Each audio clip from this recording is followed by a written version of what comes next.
तो हम शुरू से कितना बार कहानी अपना बता दिए कि जब हम लोगों को पहले थोड़ी ये बात है, तो 90 में न जाने जब केंद्र सरकार में थे तो उसी समय ये बात हुई तो सब लोगों से चर्चा की। उसी समय से हम लोग इस बात को कहते हैं। तो हम लोगों के जो नेता थे सब लोग कहे कि नहीं ठीक है, तो उसके बाद से सब दिन बोलते हैं ये हो जाएगा। देखिए बहुत अच्छा होगा, किसी का नुकसान नहीं, सबको फायदा होगा, ये तुम बराबर करते हैं। एक बार अगर जानकारी हो जाएगी ना अलग अलग जातियों की पूरी, तो आप उनके संरक्षण के लिए, उनको और आगे बढ़ाने के लिए और बेहतर काम करेंगे।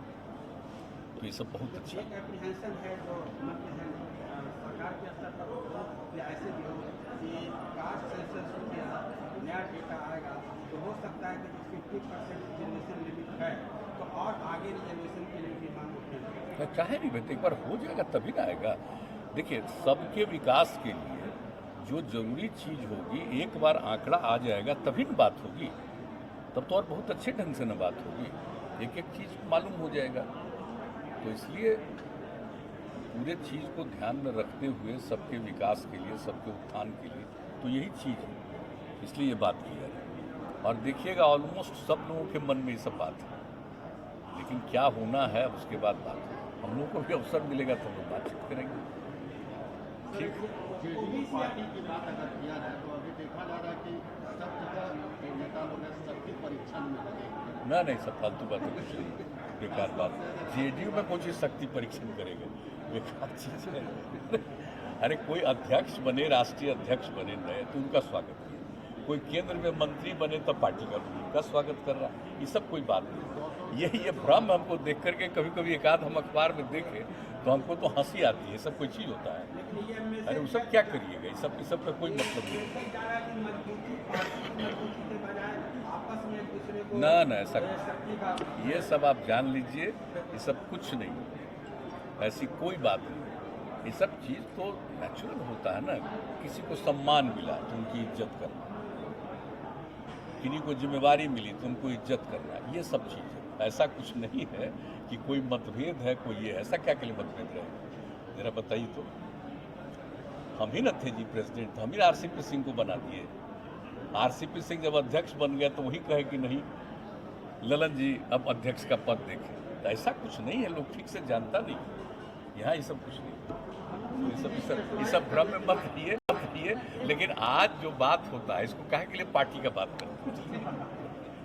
मुख्यमंत्री जी एक अंतिम सवाल, ओबीसी अमेंडमेंट हिस्टोरिक ये रहा, ओबीसी अमेंडमेंट पास हुआ दोनों पार्लियामेंट के दोनों चैम्बर में, तो आपको क्या लगता है कि मराठा इसी को लेकर ये विवाद हुआ, सुप्रीम कोर्ट का जजमेंट आया, फिर ये जरूरत पड़ी, तो बिहार के संदर्भ में और ओवरऑल संदर्भ में इसको आप किस रूप में देखिए, पहले से ही राज्यों को अधिकार था कि वो तय करेगा ओबीसी का, और कई राज्यों में, और हम लोगों के राज्य में आप जानते हैं जननायक कर्पूरी ठाकुर जी के समय में ईबीसी बना, अति पिछड़ा वर्ग बना। अलग अलग राज्यों की अलग अलग स्थिति, कहीं और भी ज़्यादा संख्या, तो ये राज्यों को ही अधिकार था पहले से। लेकिन इस बीच में अगर कोई निर्णय ऐसा हो गया तो केंद्र सरकार ने कर दिया कि नहीं राज्यों को अधिकार है, पहले से ही अधिकार है, तो फिर राज्य को अधिकार रहेगा, वो करेंगे कि कौन बैकवर्ड क्लास में है। बैकवर्ड क्लास का भी कई हिस्सों में बांटते हैं कई राज्यों में लोग, तो उनको अधिकार है, करेंगे, जैसे बिहार में है। तो है ही नहीं, यहाँ तो पहले ही से है ना। और इसमें भी आप देखते हैं ना कि कितनी बार ऐसा हुआ है कि कोई पिछड़े वर्ग में थे उनको अति पिछड़ा का हम लोगों ने दिया, जब से हम लोगों को 2005 से मौका मिला तो कई जातियों को अति पिछड़ा के रूप में भी हम लोगों ने शामिल किया। तो आप तो जानते, तो राज्य का ही अधिकार था। लेकिन अब कोई कोर्ट का आदेश आ गया तो उसके लिए केंद्र सरकार ने उचित समझा कि भाई इसको कर देना चाहिए। तो ये बात तो पहले से ही है ना लागू, तो उसको फिर से कॉन्स्टिट्यूशन में इस बात को ला करके, ताकि राज्यों को अधिकार है रहेगा, पहले से ही अधिकार था, बीच में थोड़ा भंग हो गया तो फिर से, तो इसके लिए केंद्र सरकार को तो बधाई देंगे ना कि उन्होंने कर दिया। आदरणीय प्रधानमंत्री जी ने सोच लिया और ये फिर से अधिकार दे दिया राज्यों को, ये अच्छी बात है, और राज्य तो करेगा ही। और उसके बाद आगे बातचीत होगी तो होगी ही। अगर एक बार हो जाता है ना जातिगत जनगणना, तो सब चीज़ सामने आ जाएगा, तो और अच्छे ढंग से सब कुछ हो जाएगा।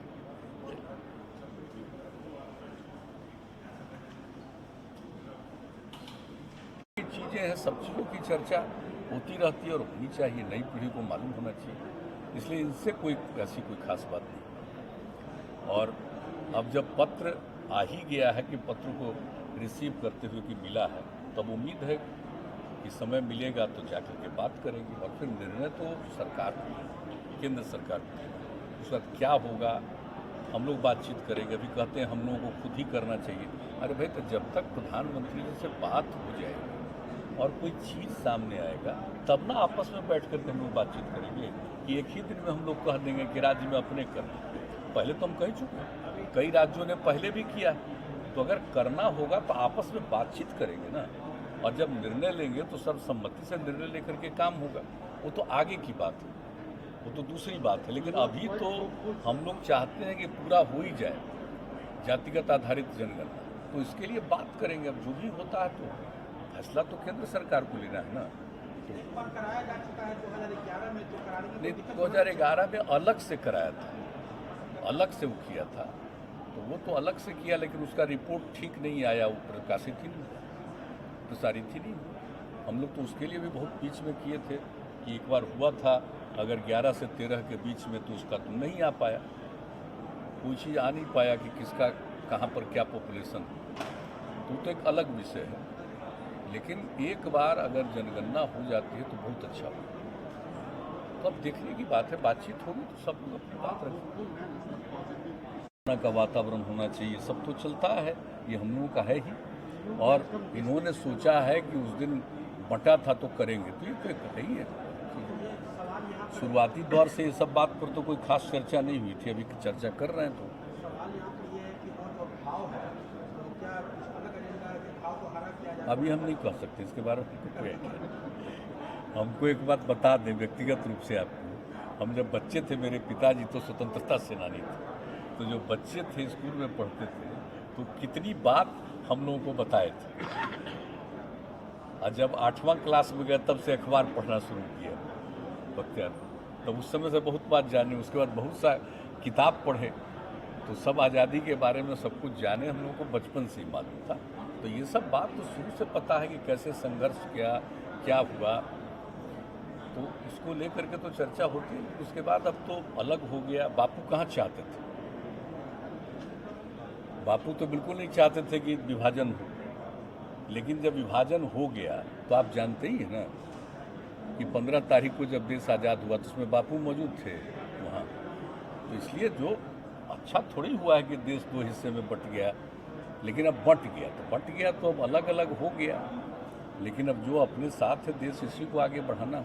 लेकिन इसी स्थिति में अगर मन में बात आती है तो ये तो है ही, एक स्वाभाविक चीज़ है, ऐसा कुछ नहीं। इसलिए थोड़ा आश्चर्य है कि वाजपेयी जी प्रधानमंत्री रहे, आप उस समय सरकार में मंत्री भी रहे, जनता पार्टी की सरकार रही, तो अभी ये 2014 से प्रधानमंत्री हैं नरेंद्र मोदी जी, तो इतना दिन के बाद अभी पॉलिटिकल सेंसिटिव आगे हो रहा है, तो कई भाव हरा करने की कोशिश और उसको पॉलिटिकल। अरे इससे कुछ नहीं होने वाला, ऐसा कुछ नहीं है। तो एक भावना होती है, किन्हीं के मन में आज भावना आई है तो बोल रहे हैं, लेकिन इससे क्या होना है, इससे कुछ तो। और सबको मालूम है, नई पीढ़ी को भी मालूम हो जाएगा कि देश टुकड़े में बंटा, तो ये कोई ऐसा कोई बात नहीं। इसलिए इस पर कोई कमेंट क्या करना, जानते तो सब लोग हैं, हम लोग सब जानते हैं।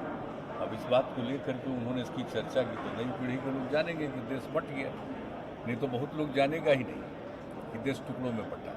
तो इसलिए सब चीज़ को बताते रहना चाहिए नई पीढ़ी के लोग। और जो भी संघर्ष हुआ, कितना हुआ, सब कुछ तो देश आज़ाद हुआ तो बापू के नेतृत्व में हुआ है ना अंतोगत। लेकिन उनकी जो चाहत थी वो पूरा नहीं हुआ, और आप जानते हैं उनकी तो हत्या भी कर दी गई। उन्होंने क्या कहा, बंट भी गया तो कहा कि जो दूसरा हिस्सा चला गया है भाई, अब चला गया तो ठीक नहीं हुआ, लेकिन चला गया तो उसको भी सहयोग मिल जाना चाहिए कोई भी चीज़ में। अब उनकी हत्या हो गई तो देखिए देश कितना इससे नाराज हुआ। तो कई तरह की चीज़ें हैं।